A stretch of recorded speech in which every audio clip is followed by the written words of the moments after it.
Here we have an illustration of the poet Chatterton in the 19th century, swooning in his garret to illustrate the fact that less than 1% of Arts Victoria's budget goes to grants to artists to make work. So here, literally, we have a starving poet. And I've provided this illustration, I guess, to highlight one of the themes of today's conference, which is stand up for the little guy. My next slide, please. If we look at the employment landscape in terms of cultural employment in Victoria, these are ABS figures, the latest ABS figures. You may not be able to read the text there, it's a little bit small, but the top bar is designers, actually. So the largest form of cultural employment in this state is in the design industry. It's graphic designers and industrial designers, people of that nature. The second is printing workers. The third is architects and urban planners, followed by librarians and archivists. Ministers of religion are somewhat quixotically placed amongst this category by the ABS. No doubt they are cultural, but they are perhaps not artistic. Then we've got writers and print media workers, so that includes not just publishing industry people, but also print workers, so pre-press workers, printers and the like. Art support workers, so that includes music and dance teachers, still a significant area of cultural employment. And down at the bottom, surprisingly, we have, second from bottom, we have broadcasting, film and media workers. So despite Film Victoria's placement in the industry department, and despite somewhat of a mini boom going on right now in domestic film production going on in Victoria, film employment or screen-based employment is still quite a small aspect of cultural employment in this state. Moving on. So one of the themes of this little introduction is basically that culture is bigger than the arts. Here we have a still of an artist from the recent Design Festival. He's putting up a 3D stencil, and this is an illustration of one of the aspects where cultural policy and arts funding come into conflict. So we often have a conflict between some of the regulatory and legal issues around street art and stenciling and some of the tourism, marketing and indeed even funding paradigms and policies around supporting that kind of art. The next slide, we're going to look at a still from Rush, the Channel 10 TV show. As I mentioned, there's a mini boom going on in screen production in Victoria. Screen is obviously an important part of cultural policy and yet is not specifically part of the Arts Victoria portfolio. Moving on, we have an image from the Slam rally.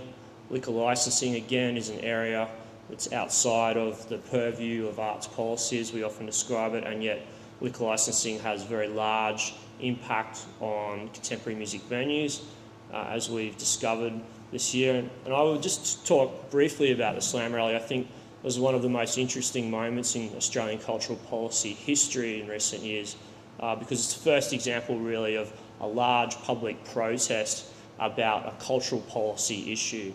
And I think that that might mark a sea change in the development of political interest in some of the broader issues of cultural policy and not just the capital A arts and not just the funding of arts institutions. And my next slide, we're looking at the person who I think is the most important figure in the culture and arts of Victoria. Hands up anyone who knows who this bald man in here is. Anyone? You, sir. He is indeed. He is Mike Quigley, the head of the NBN Co. The National Broadband Network has been described by my panellist Marcus here as the largest cultural infrastructure investment in Australian history.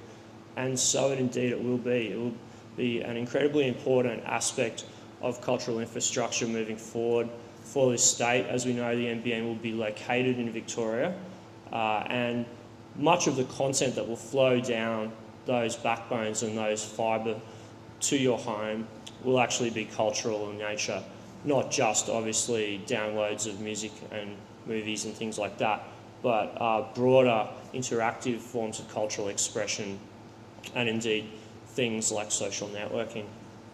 And so moving on, I foresee a number of policy challenges in the portfolio. As I've mentioned already, some of these. Addressing culture in the wider sense, not just the capital A arts, I think is very important. As we've seen, some of the areas that are often not considered to be part of arts policy, like design, are very important in terms of employment. And some of the areas of regulation, as one of my dot points mentions, for example, liquor licensing regulation, have a very big impact on arts and cultural policy. My second dot point there, you can see the simple point that technology is changing culture.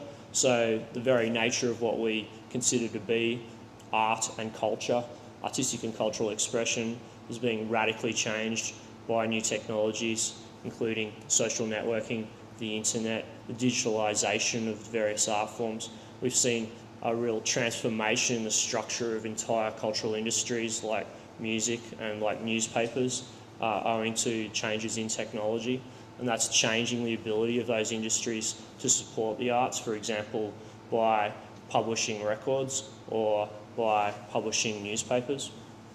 A consistent problem in cultural policy across Australia, not just in the States but federally, is the adoption of a whole-of-government approach to cultural policy. So many aspects of government policy interact with culture and the arts, and yet when we talk about arts policy, we often talk about it as though it's a simple one-dimensional quantum of arts funding, and yet, as we've obviously discussed already, things like the regulation of culture in areas like free speech and child pornography laws can have a very large impact on cultural expression. There's many other regulatory issues that affect culture as well. My final dot point, I suppose, is maybe the take-home message of my overview, which is that the current paradigm in cultural policy in this country, both at the state and at the Commonwealth level, is really the support of institutions in terms of public funding. So the flagships that Minister Batchelor was so proud of.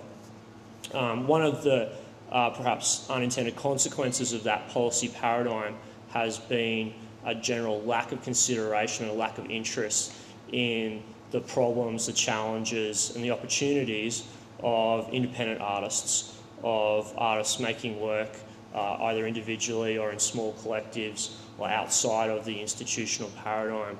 And yet that actually constitutes the bulk of cultural production in this country, and not just the bulk of the cultural workforce, but probably the bulk of the new work and of the new innovative things that artists are creating. So if there's probably one area in the policy mix at the moment which is being ignored by policymakers, I would argue, and so would my colleague Marcus, I believe, that the neglect of independent artists is probably the big one. My next slide, you can read a little bit more in depth about some of these ideas in a book chapter that Marcus and I have authored for the Centre for Policy Development. The book is called More Than Luck, Ideas Australia Needs Now, and that's up online, freely available right now. My next slide is just basically a thank you slide. That's my contact details, and please feel free to give me an email. So, yeah, thank you very much.